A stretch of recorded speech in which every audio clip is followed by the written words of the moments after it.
Picture this. It's 11 p.m. on a Tuesday. On one screen, we have Maya, a 36-year-old millennial manager, firing off just one last email from her couch, a glass of wine precariously balanced nearby.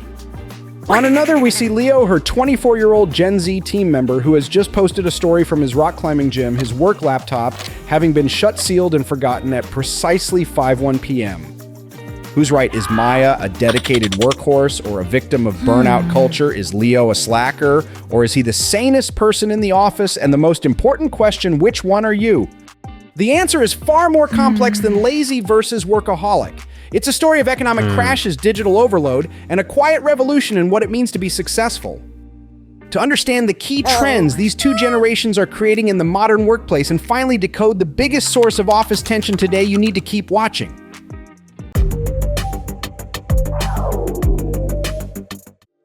1. Setting the stage, the evolution of work-life balance. The phrase work-life balance may feel distinctly modern, but its roots extend deep into history. The core idea began with the labor movements of the Industrial Revolution, fighting for the simple, radical concept of 8 hours for work, 8 hours for rest, 8 for what we will. For the first time, life was formally split into two spheres, work and non-work. The term itself gained popularity in the 1980s, largely driven by the women's liberation movement, as women entering the workforce in droves faced the impossible expectation of working a full day and then coming home to a second shift of domestic labor. For decades, the goal was to balance these two separate spheres on a scale, but then came the internet, the smartphone, and two generations that would shatter that old model. Millennials took the concept of balance and out of necessity and ambition, morphed it into a blend. Then Gen Z looked at that blend, saw the mess it made, and decided to build a wall. This is the story of work-life blend versus work-life separation, and it explains nearly everything about the modern workplace battlefield. 2. Millennials. The work-life blenders, forged in fire, burned by passion. To understand the millennial work ethic, you have to remember when they entered the workforce right in the middle of a global economic dumpster fire. The 2008 financial crisis wasn't just a headline, it was the defining event of their early careers. They watched their parents, who had given decades of loyalty to a company, get laid off with little warning. The lesson was brutal, and immediate corporate loyalty is a one-way street and job security is a myth. A study by PwC found that the crisis had a significant impact on the loyalty millennials felt toward employers, with many making compromises on salary and benefits just to get a foot in the door.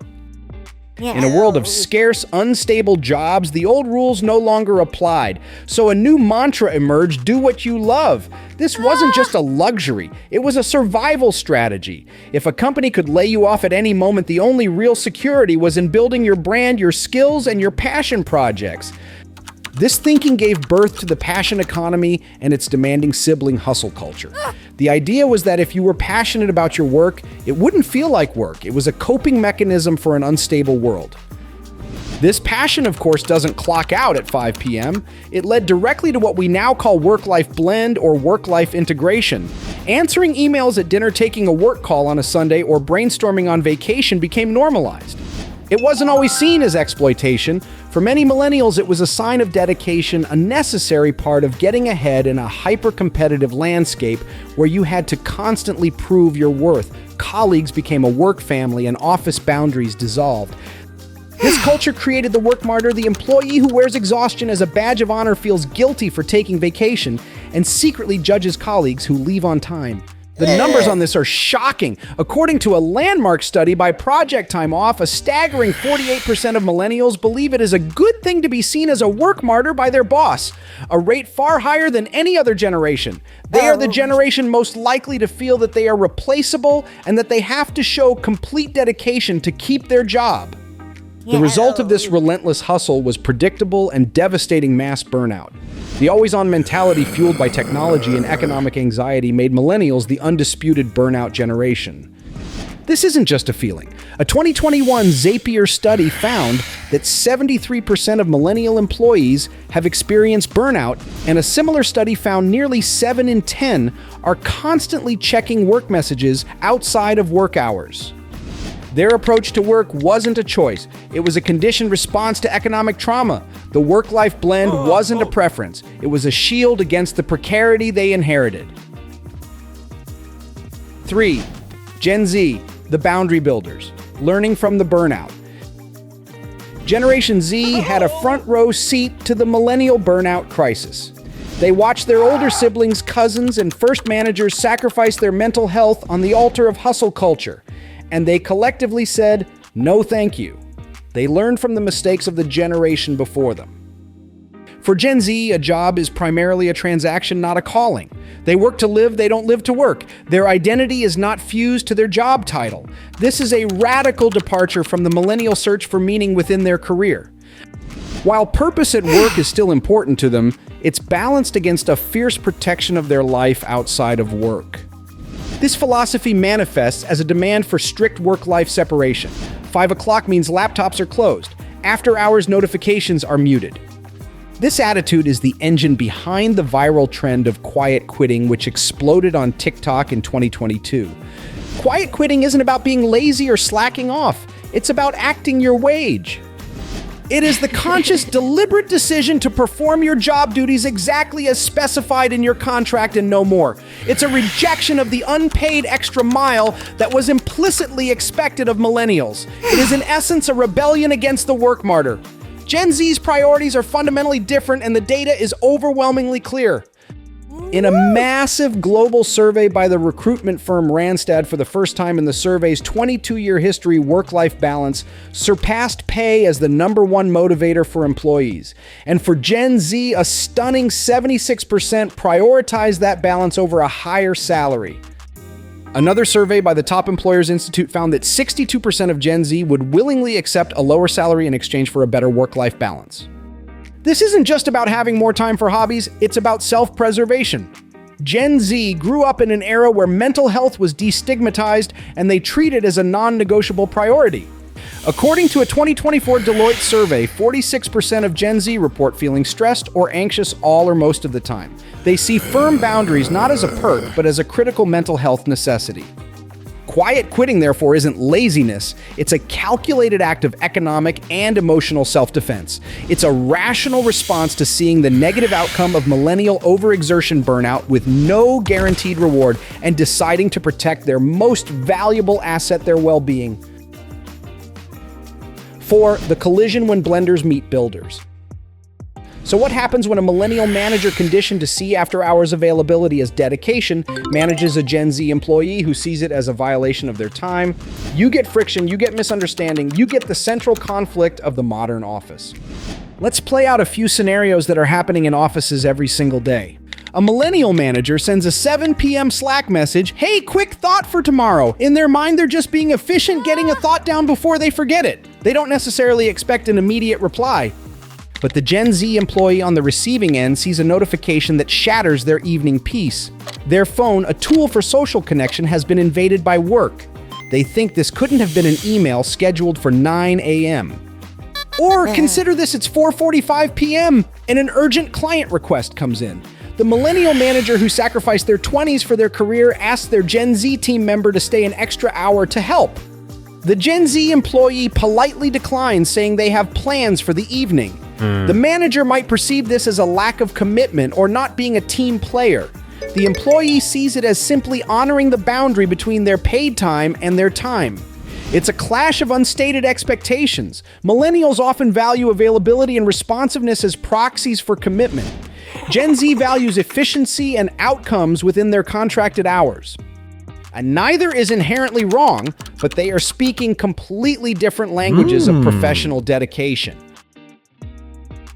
5. How to harmonize the flexible with limits, Doctrine. The solution isn't for one generation to surrender to the other. It's to build a new system that takes the best of both worlds. The answer is a culture of flexible with limits. For organizations, this means creating a framework that offers the autonomy millennials crave while providing the boundaries Gen Z demands. First, embrace flexibility. This means allowing for flexible start and end times, offering hybrid or remote work options, and focusing on results, not on hours spent at a desk. This accommodates the millennial who needs to log on at 9 p.m. after putting their kids to bed. Second, establish clear limits. This is the part that protects Gen Z and prevents burnout for everyone. Companies need explicit policies on after-hours communication. For example, a right to disconnect policy that bans non-urgent emails and messages after 6 p.m. or a company-wide norm of using the schedule send feature for any communication outside of core hours. This respects personal time and forces more intentional communication. For individuals, the path to harmony is through cross-generational learning. Millennials can learn from Gen Z the immense power of saying no. Setting boundaries isn't a sign of weakness. It's a strategy for long-term sustainability. Protecting your time and energy prevents burnout and ultimately makes you more effective when you are working. Gen Z, in turn, can learn from millennials that occasional strategic flexibility can be a career accelerator. Sometimes staying an extra 15 minutes to help a manager in a genuine crunch builds crucial social capital and trust. The key is ensuring it's a rare exception, not a routine expectation. In this dynamic, millennial managers are uniquely positioned to be the ultimate workplace diplomats. They are digital natives who understand Gen Z's world, but they also remember the pre-hustle culture expectations of their older bosses. They can act as a bridge translating between generations, fostering empathy, and writing the new rules of engagement for a healthier, more productive workplace. Conclusion: the future is balanced and probably a 4-day week. So who was right in our tale of two laptops, Maya, the millennial blender, or Leo, the Gen Z separator? The answer is they both were for their time. Maya's hustle was a product of her economic reality, while Leo's boundaries are a necessary and healthy correction to the burnout that followed. Together, these two generations are forcing a much-needed global conversation about what success means. It's no longer just about climbing the corporate ladder or accumulating wealth. It's about living a full, happy, and healthy life. They are redefining work as one important part of life, not the entirety of it. This is precisely why the push for a 4-day work week is gaining so much steam. It's the ultimate expression of the flexible with limits doctrine, working more efficiently in less time to reclaim our lives. And support is massive, with studies showing over 60% of both millennials and Gen Z are in favor of a shorter work week. This isn't a generational fad. It's the future of work, a future built on the hard lessons learned by one generation and the bold demands made by the next. Understanding why we work the way we do is the first step to respecting each other. And by blending the best of both worlds, the flexibility of the millennial and the boundaries of Gen Z, we can finally build a workplace that is not only more productive, but more human. So now we turn it over to you. Are you a Maya or a Leo, a blender or a builder of walls? Have you ever clashed with a boss or an employee over that 7 p.m. email? We want to hear your war stories and your survival tips. Share your personal stories in the comments below. The more we talk about this, the faster we can fix it. And if you found this analysis valuable and want to master the dynamics of the modern workplace, make sure you hit subscribe to GenShift. Together, we can shape a better future for work